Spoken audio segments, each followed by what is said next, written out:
Hey everybody, I'm John Enright, the Vice Director, or Director of Vice, depending on who you talk to. So we were saying it's like the second Alper from Turkey in 2 weeks in a row. But as we said, this is the real Alper.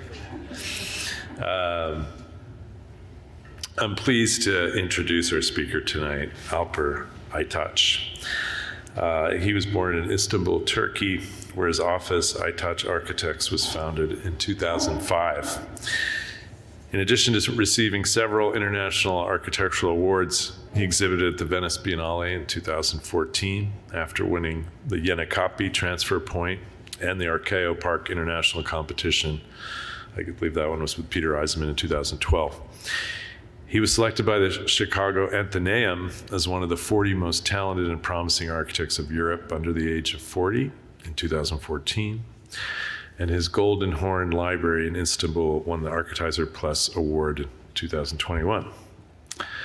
I would note his built and completed projects of particular note are the Habil 157 houses in Bedrum and the Apartman 18 residential building in Istanbul, both projects that I hope he shows.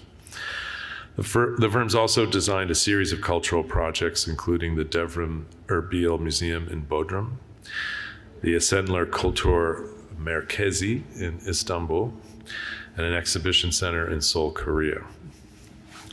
Of particular note is that Alper's an alumni of SCI-Arc, so this is great. He graduated from the MArch2 program in 2003, so it's 20 years. He's visited before, so he hasn't been gone that long. But I wanted to welcome Alper back home to SCI-Arc. Please join me in welcoming him.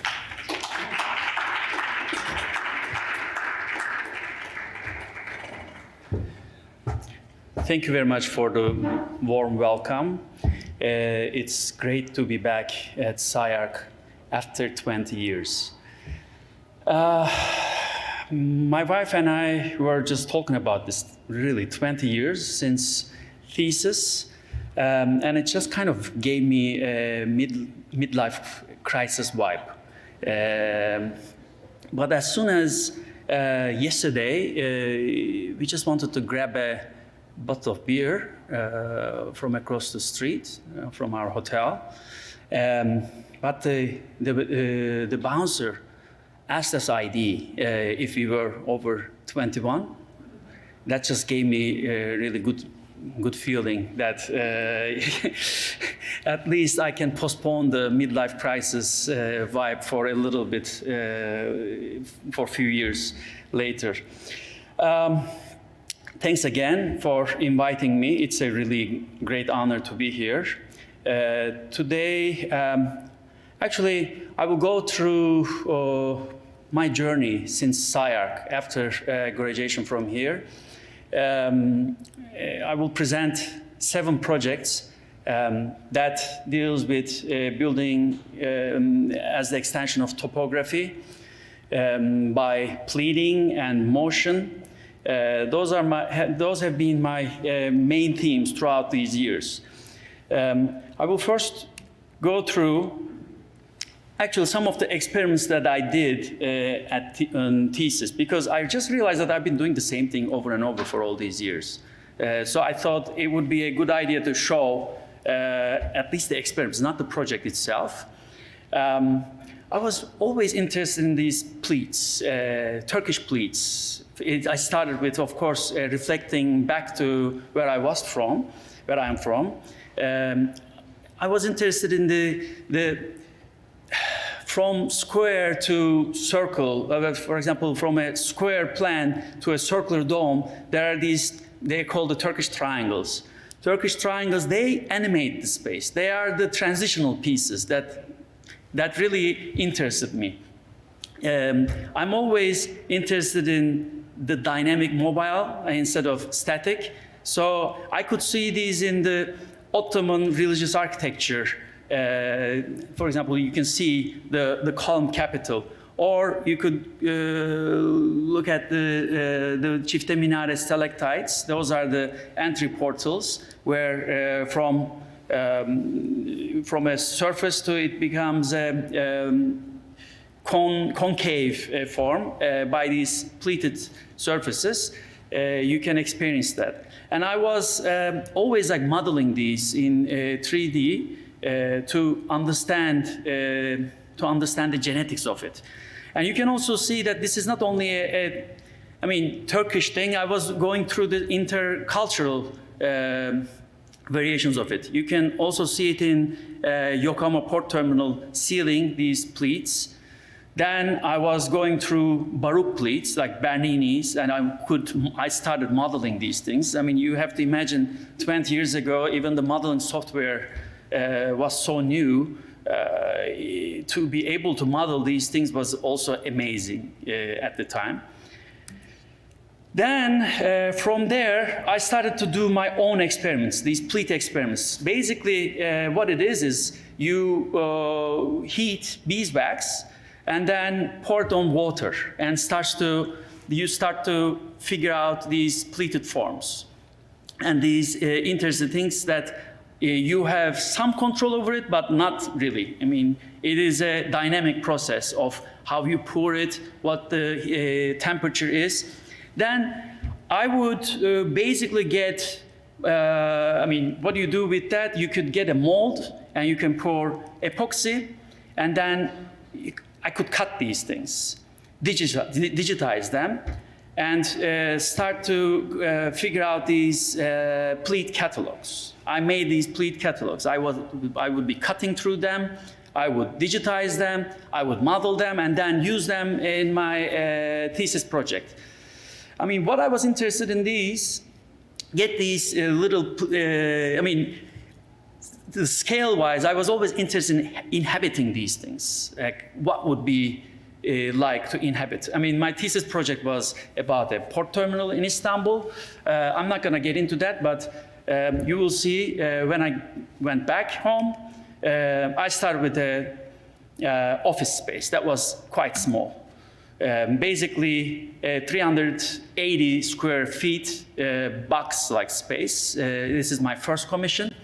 I started to use, this would be like a furniture scape, basically.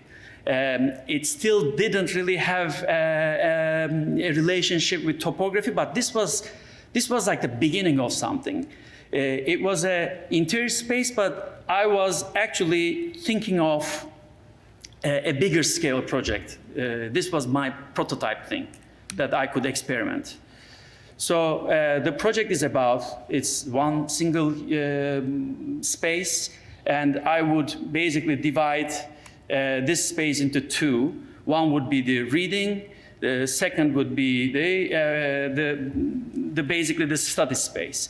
And this form would separate and connect these two spaces by basically the library becoming a pixelated wall, and then pixelated wall turning into the desk itself. These are some of the images. This is basically the image of the desk, basically beneath the desk. I mean, who would put energy on the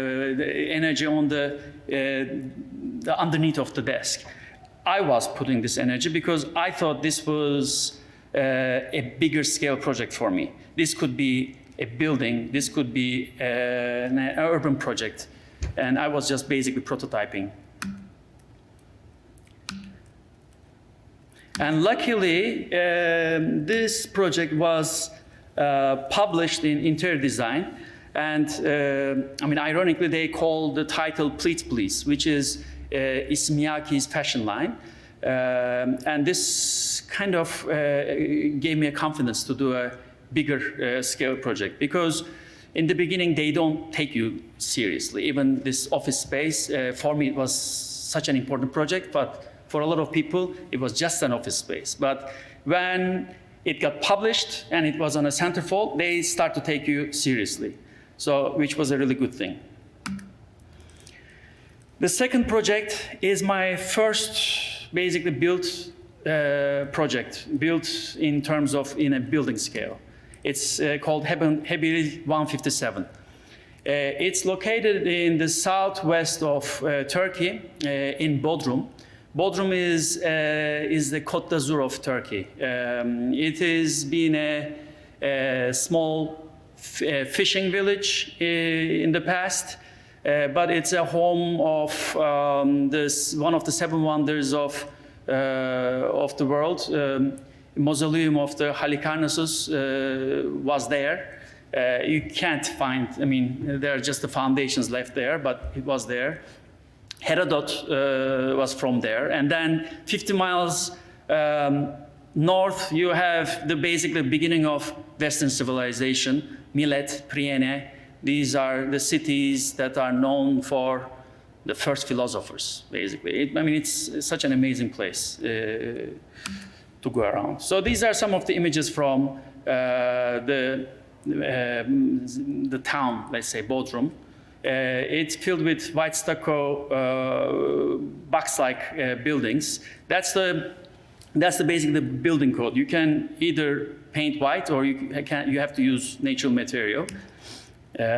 So these are like little clusters of buildings that are fragmented all over the place. And my site is at the north side of the peninsula, at a steep slope. The slope, there's a difference of 20 meters, that's like 60 feet, about a 2-acre land, looking towards north, having this beautiful, serene view. But, I mean, this is a little bit of a misconception, because about 50 kilometers south of the site, there's this volcanic, I mean, it's not active right now, but it used to be hundreds of thousands of years ago. There was a volcano, Kos volcano. It erupted, and then it basically shoot all its material to the site. So what you see here as rocks just laying around, they are basically coming from 50 kilometers away from the site. To me, that was like insane. I mean, how could this thing be possible? What you're looking at is so subtle and so serene, but its history is quite wild. And this kind of gave a momentum to my project. So this is me, younger me, walking around the site, trying to figure out how to build around all these olive trees. The site was full of olive trees. And I figured that it would be impossible to build because there were too many trees. I mean, I tried all my best to fit in, but then I figured out that olive trees are easy to transplant. So basically what we did was remove the trees, put them in a nursery, and we brought them back to the site. So basically, the idea is quite simple. It's almost like the office space idea, where this motion from the upper elevation to lower elevation in a spiraling figure was my kind of genetic code for each building. There are 5 buildings in total. They are similar to each other, but they are relatives, let's say, cousins and brothers. So this is the first example of the study model that is kind of progressing. And then with the site forces, the view angles, the neighboring relations, we were able to deform the spiral diagram for each building. Basically, it all started. I'm going to give a little bit more detail in this project about its construction process too, because it's such an earth matter. Like when I say it's an extension of the topography, when a building is an extension of topography, this is like, for me, an ultimate example of it. These are the trees that were taken to the nursery, and then you see the foundation works. I mean, it's a huge excavation. It looks almost violent in this photo, but when it finishes, it basically is a part of the landscape. So after the foundation works, the 100-year-old olive tree is planted in the middle of the spiral, and then it was built around it. So you can see the progress. It's a concrete building. It's a hybrid construction with also steel was used. I mean, the flag is not a symbol of patriotism here. It's basically saying that the concrete works is finished and they're ready to send you an invoice for it.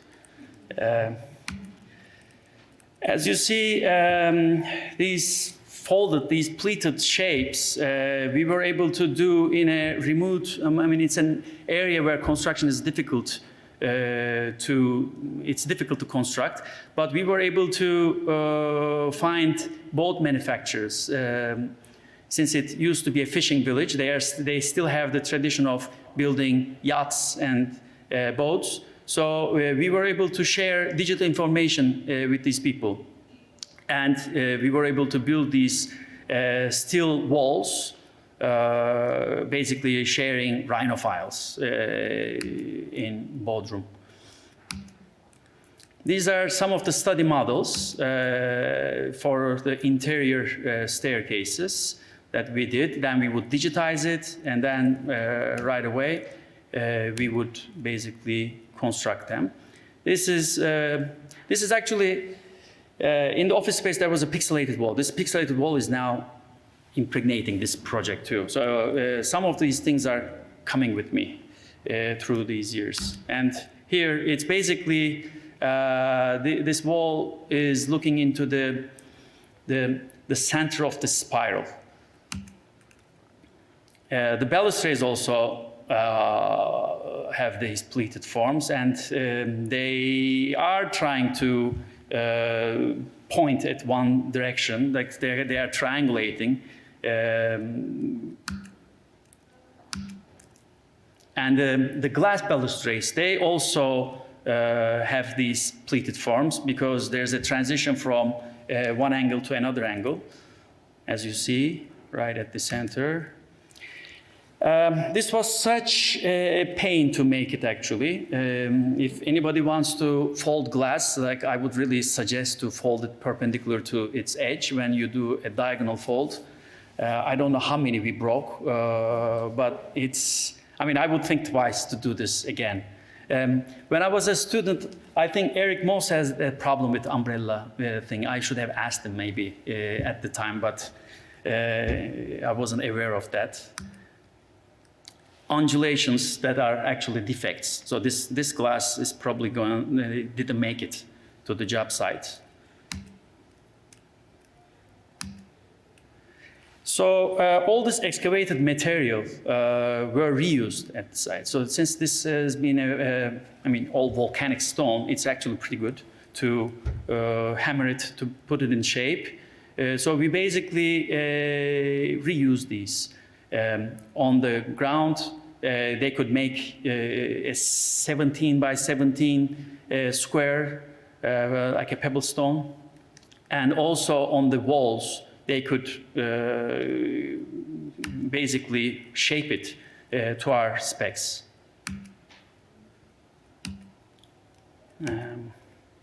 This is basically the construction process moving forward. So basically the buildings would erupt like a crystallized lava flow from the upper elevation. They would spiral down and then meet the ground again at the lower elevation.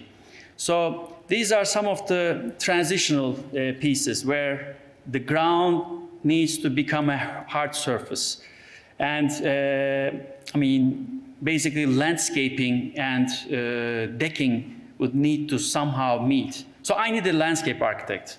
The girl in yellow was my landscape architect. I took the multidisciplinary approach too seriously and I married her. So she's my wife right now. it's not mandatory to, marry your landscape architect, but when you're working on building as extension of topography, like I didn't know what to do with the bushing and all the living material. So she helped me out with that. We basically planted almost like 10,000 lavenders. I mean, you go there, it smells beautiful. And these are the images of the almost finished work. I'll go faster. So this is a good image of how it comes out of the ground, spirals down, and as you see that the buildings in the front, they have, you see just lavender fields in front of you, but it's actually a roof of a next building. So on the ground floor, we chose the materials according to this story, this volcanic story. They're all volcanic stone on the ground, basalt stone that we used. And this is the century-old olive tree in the center of this centrifugal force. These are some of the images. This is again, the material used was also dictated by where it touches the ground. Like, for example, on the ground surface it's basalt, and then the vertical surface, if it's again a volcanic stone, it means there's soil behind it. So that was the kind of classification of the materials. And then again, this pleated forms, and they also continue in the bathrooms. Like it's even the material that's used on the bathroom walls, they are dark glass mosaics. And then ascending this spiral, it gets actually lighter and lighter. So this is again looking towards the center of this spiral, where you can enter the building at this level, or you can go down to the garden level to enter at the garden level. So here, basically this floating effect, there are these V columns there. The column is also in kind of a transition, where the column, when it hits to the top floor, it becomes a beam.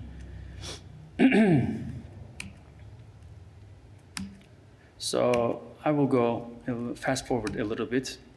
Okay. So from this black basaltine floor to lighter wood flooring. So this is basically is hovering over the ground, so it's getting lighter. So when we move up, it's gonna get even lighter, becomes all pure white. So this pixelated wall thing is actually a kind of an armature where it houses a fireplace. It has windows that create cross ventilation. It has storage units. So it's really a multi-purpose wall. And also this armature that is on this floor it's like a puzzle box thing. It's like it's full of surprises. It's a project in itself. Like it becomes a kitchenette. It becomes a wine cellar. I like these kind of surprises everywhere in this space. So going up another floor, this is basically the master bedroom, and this is the pinnacle moment of basically purification room, I call it. It's a bathroom, it's a Turkish steam room, and then there is the let's say the skylight, where this black to white and then to the sky. This is like the color theme of this spiral.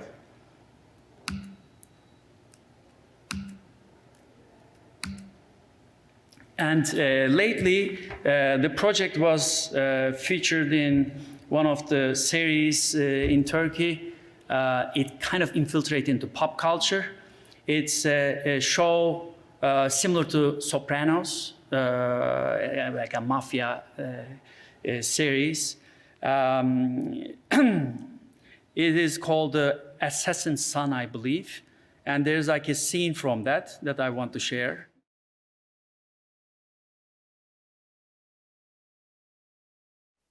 Okay. Okay, now we're on the third project. This is an apartment building in Istanbul. It's called Apartman 18, that's the number of the building. It's situated in the Asian side of Istanbul. Basically, up until 1800s, this was a rural landscape and full of vineyards. And after 1930s, it got urbanized. Up until 1980s, it was full of, it was filled basically with apartment buildings. After the earthquake in 1999, basically all that construction, they were not anymore valid for the new, basically, earthquake code. So again, demolition and rebuilding started. So this is a project that is a consequence of that building code. Since there used to be vineyards, so we were kind of paying homage to the lost vineyards of this area. Basically, the idea was, if you know a vine, when it finds a structure, its stems spiral around that structure. So for us, that was a kind of, again, this spiral thing is coming out. I realize that in many projects there needs to be this motion factor, and then it's either a spiral or some kind of a movement. So in this project, again, the spiral diagram reappears. So basically, the structure of this building is actually very simple. It's a very orthogonal geometry. It needs to be built easily, but the facade is wrapping around, and it basically creates different types of spaces for each apartment. And also, this has basically this facade also is a part of the ground surface. So it's again this trying to become a part of the land. These are the varied sections, a facade within the neighborhood. It's quite different than all other buildings around it.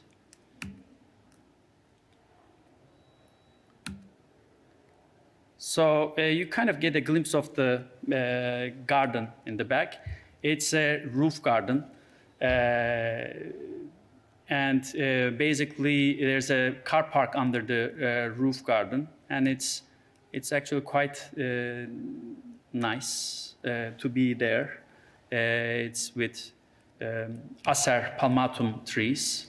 No wonder who suggested those. It's with my wife helping me with the living things. So these skylights help get natural light in the parking. So the facade, when it hits the ground, it becomes an urban furniture in a way. This is the roof garden. There's a pool on the roof and a waterfall. That's what the garden looks like. Interior spaces. So usually living spaces and sleeping quarters are separated by a hallway, but they are usually not getting light in. So what we did here was to push the hallway on the facade, and then the hallway becomes a kind of a cinematic effect on the street. We also use some lighting system that is a smart lighting system where it detects movement. It basically lights up, and then there's no movement, it dims. So it's almost like a breathing building. Like you look at it, the light is coming up and down. The fourth project is, it's an actually urban project. It's called the Fatih's conquest route. This is the historical map of Istanbul. The big triangular piece is the historical peninsula. The one in the north is the Genovese quarters, and on the right-hand side is basically the Asian side. It's the Kadıköy area. Istanbul has been a capital of three empires: Roman, Byzantium, and Ottoman Empire. And in 1453, while it was a capital of Byzantium Empire, Fatih Sultan Mehmet wanted to conquer basically the historical peninsula, which is also known as, it was also known as the Constantinople. It is surrounded by walls. On the south, there's the Marmara Sea Wall. On the west is the land wall, and on the north is the Golden Horn Wall, which was the weakest part of the city. They had to protect this site by basically chaining it at the edge of it. They put a chain so the Ottoman Navy couldn't go through. But the interesting story here is Fatih did something really creative here. And I'm interested in that part actually, which is like something that cannot be even thought of. He basically held 70 galleys of Ottoman galleys over the steep slope to bring the ships in the inner Golden Horn. It's almost like he created this virtual waterway. And I find it really inspiring. I mean, forget about conquest and everything. It's just, I mean, just imagine that to overcome an obstacle, you gotta be creative. I think you can just apply it to any part of your life. And I thought that this could be basically transmitted to the new generation, how to overcome obstacles in life. I mean, this is a great example of it. So basically, I wanted to imprint this in the urban fabric somehow, these lines of struggle. So as you see, this is the route that is starting from Marmara to the Golden Horn, in the inner of the Golden Horn. It starts at Tophane in the south and Kasımpaşa on the northwest. I mean, we were not trying to create a scientific argument of this because, I mean, this is a historical fact, but we don't really know exactly where they took the ships as an absolute trace. But for us, this was really inspiring. So it's a virtual waterway.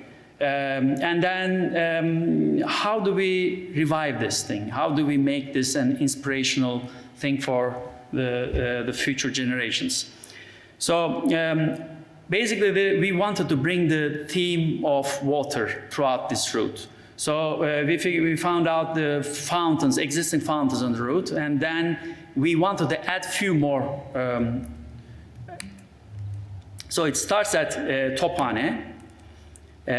So the idea was somehow this was an excuse to bring out the monuments of the city. Also solve some of the urban issues throughout the route. It wasn't just, it's supposed to be something that teaches the people who basically walk through the route. So these are basically the vector lines, the movement roads, and then axiality of these buildings. that we took. And then we start to superimpose these lines with the route's direction to amplify some of these monuments on the way. And we looked at glacier movements. Glacier movements, they're basically, when the glaciers move, they take the residual with them and then imprint on the granite rock. I thought this was, such a strong thing. Like, we were trying to figure out how to basically scratch the ground with lines. And we looked at these things. And also we looked into paintings, like Gerhard Richter paintings, like how he scratches paint. That was something else. Fabian Marcaccio's sketches of brushstrokes was also inspirational. This is one of the renderings. This is a little bit subdued because of all the monuments around. This is quite two-dimensional. The white represents the marble coming from the Marmara. Marmara basically means the shining stone, and the shining stone of this local marble is white Marmara marble. So white would be marble, and the black lines would be again basalt stone, which is quite strong. So we wanted these lines to be red. So this is one of the moments when basically during the route we are creating these little small pocket parks, solving some of the urban issues. So creating fountains. This is what it looks like. We finished construction documents of this. It's on hold. It gets quite political in Turkey, some of these projects, so we are still waiting for it. But everything is finished. Even the infrastructure work was done, solving all the infrastructure, sewage systems. And it's not just the formal thing, but it also resolves a lot of the urban issues. Then in the mid-section of this route, you see these urban furniture. They are basically, we try to really use this pure line form. Like, you add them up, they become seats. You basically take them out, it becomes like a little waterway. There are all these sections. Like, to me, this movement basically means transition to me. Like, when there's transition, there's movement. Like, it has to appear in every project of mine. Or I think like architecture has to be like really mobile. If it's not, we are dead. That's how I take it.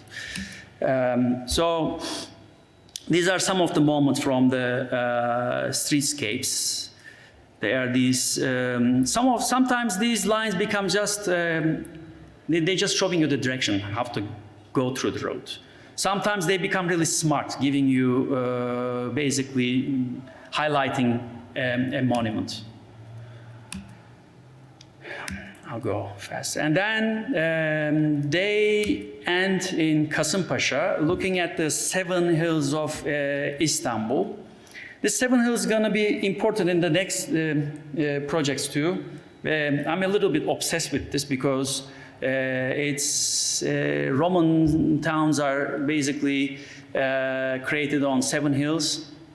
It's basically, at the time they also knew that there were 7 planets. It's an Aristotelian cosmos, but I find it quite poetic also, because on these 7 hills they built like their best, and there's Ayasofya on one of those. There's Nur Osmaniye, Süleymaniye. Like, you find like the best monuments of Ottoman to Byzantium on these 7 hills. So basically, the route ends, actually it's the start of the conquest, by getting influenced by these 7 hills.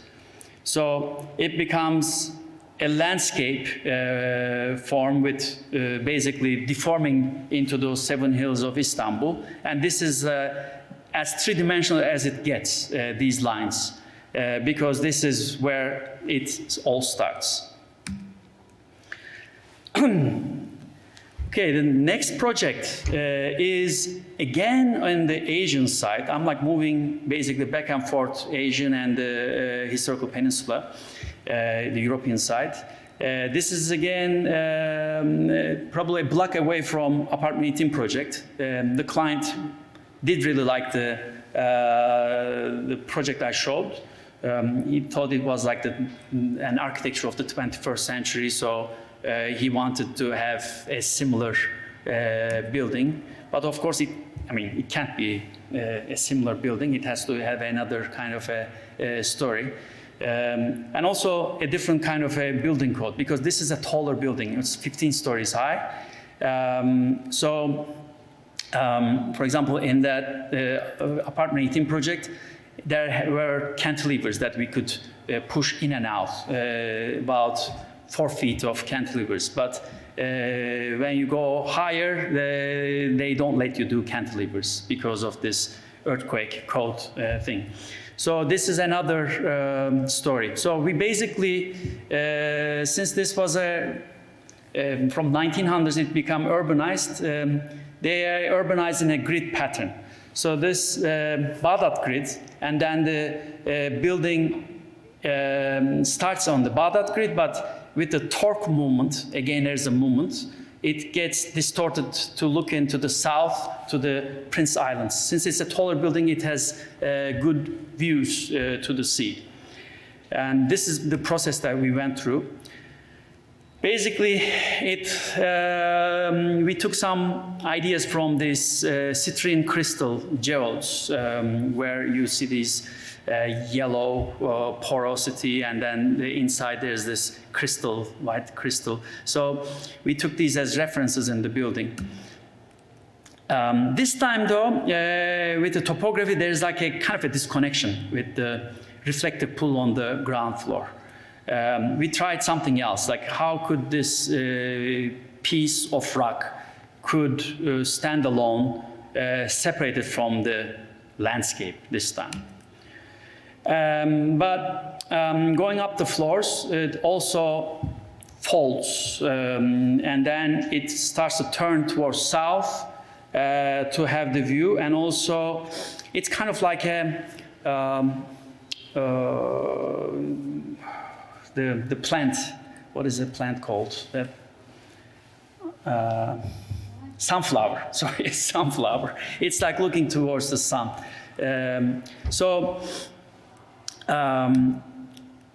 This is basically the end result. This is from the, again, looking down from the roof garden. The side windows that you see, they are basically pierced through that south-facing surface. They are perpendicular to that. And these are these small windows that interact with the front facade. It's basically trying to not give information of the scale on the sides, looking to the neighbors. It's also kind of a shield. And this is the reflective pool with many koi fish. The walls also get their share from this torque moment. They are basically dematerializing, breaking apart with this movement around the building. The fish attract actually a lot of neighbors. I mean, they keep taking photos in front of them because it's not something being done in this fast urbanization. People just erecting buildings right after each other. This project is Golden Horn Library. I'm a little bit, I guess you can say, obsessed with this historical peninsula. Like, I really have to do a building that somehow interacts with these 7 hills. And this is another example of it. This is a library project. Looking towards the historical peninsula that was commissioned by the Istanbul Metropolitan Municipality. It's basically taking cues from architecture around it. So these pleat experiments that I had in the thesis, they are getting a little bit, I mean, I hope, smarter now. Like instead of just pouring wax and everything, I mean, it was all great, but now I want to have a dialogue with the monuments around. So basically, scale-wise, it's taking its scale from this little mosque nearby, that's by the famous Ottoman architect Mimar Sinan. It's almost like a modern building floating above the ground because it's a busy area and he wanted to lift the prayer hall over the ground. So I basically I'm just like really copying things from people, like sampling from the masters now, trying to create a dialogue. Similar thing with Süleymaniye Mosque, that is actually right here, and the Hagia Sophia, like they are basically taking the profiles of these buildings and channeling through. And in the back is the Galata Tower. It's right here. So it is situated in the Galata, but the biggest monument in Galata is the Galata Tower in the back. And in the front, you have basically 7 hills with 7 monuments that it's interacting with. So this is a site model. So basically, it's a library, but it's an excuse actually, in a way, because in Istanbul, mostly a study, like a learning center, where a place for kids to go and study is missing. So this museum, this library is actually, I mean, most of its places are filled with tables so they can study. There are like hours of queues for them to enter into libraries to study. So I was hoping that I was actually kind of started to solve a little problem there. So these are the sections. So you see the Galata Tower in the back, and then the 7 hills of Istanbul in the background. And really, if you were to draw a line to the Galata Tower profile, it just fits perfectly in this main space. And same thing in the front. And it's like the best view of Istanbul given back to the society. These are, of course, the models. On the ground floors, we use basically the services and auditorium and things that would not be affected by the noise. So the level above is, of course, more quiet. Getting using the ideas of that small mosque that I showed previously.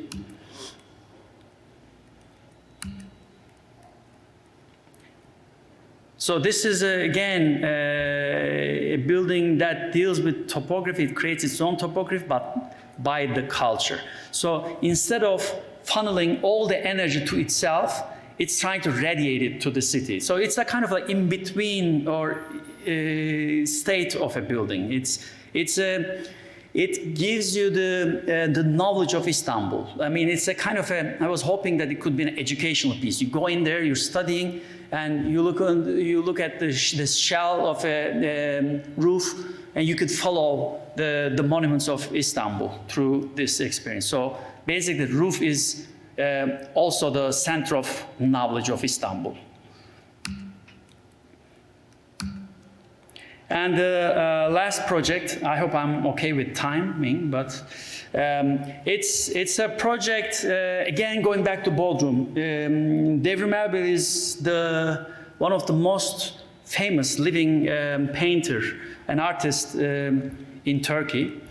And he asked me to design his museum in his own land he owns in Bodrum.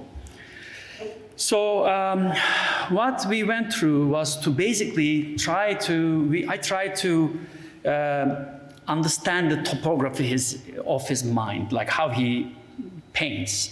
And then basically in 4 categories, I was able to categorize his paintings.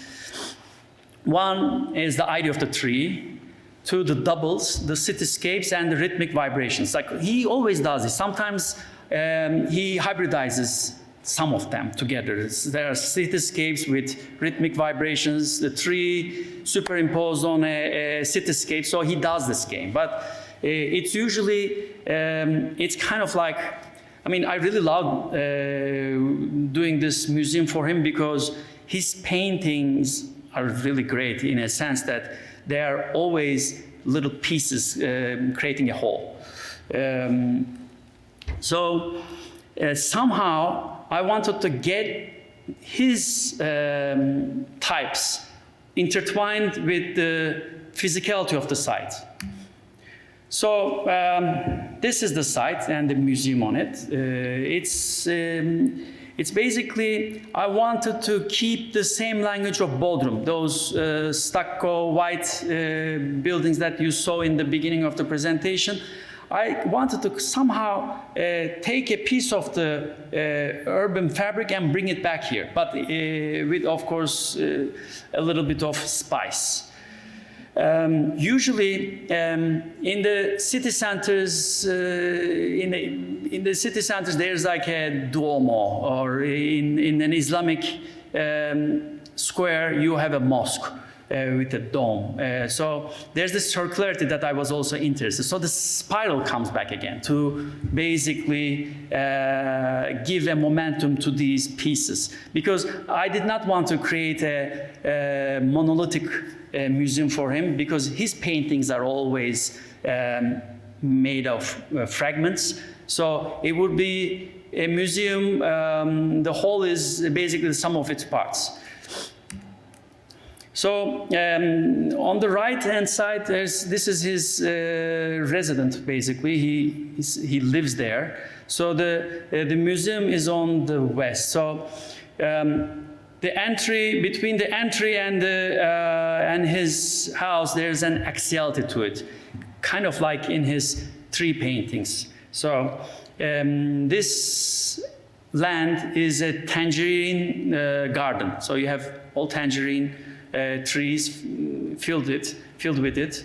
And I wanted to keep the same language in this museum. So it would be a part of the tangerine garden.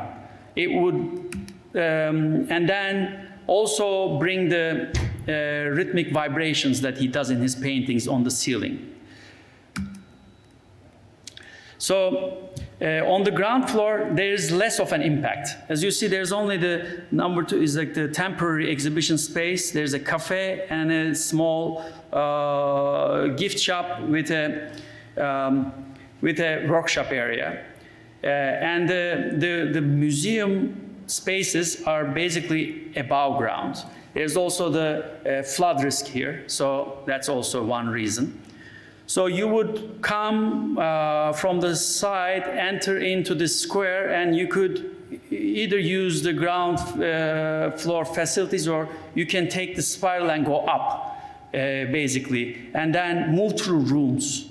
Like you're moving in the city, house to house. You could, and then he could have a flexibility in basically exhibiting his work throughout these little pieces. So you would start, you would go around the loop and end back at the spiral and go down. So this is basically what the project is about. These are the sections. I'll go through them. So this is basically, it's trying to be part of basically the garden. So these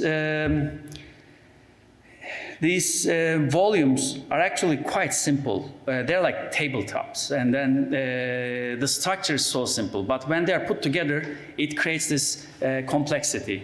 And then in his paintings, he had doubles. What he does is like he superimposes a plan with a dome. So normally you cannot experience those two things at the same time. But in architecture, I was able to basically make it happen. So basically the ceiling acts like a dome in his paintings, but the plan is also above you. So you can look up, you can experience the plan, and then it also acts as a dome in a way. It creates a kind of a hybrid space, neither a garden nor a building. So it looks familiar, like the stucco orthogonal cubic buildings of Bodrum, but they are now lifted. And then you have a fifth facade that is a surprise. Like you would never think of this kind of a facade above you. That's like the main facade of the building is the ceiling, basically.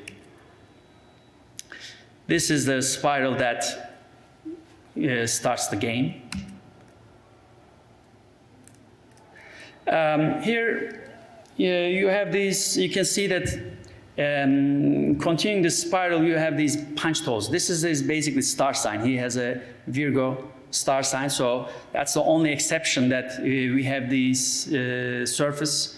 We thought that this would be the exhibition of this would be his life exhibition, where you would see his childhood and how he started painting. So you would experience in this spiral, and then after you pass through this glass bridge, you would enter into his world, basically, his paintings, his portals to the other, his imagination, basically.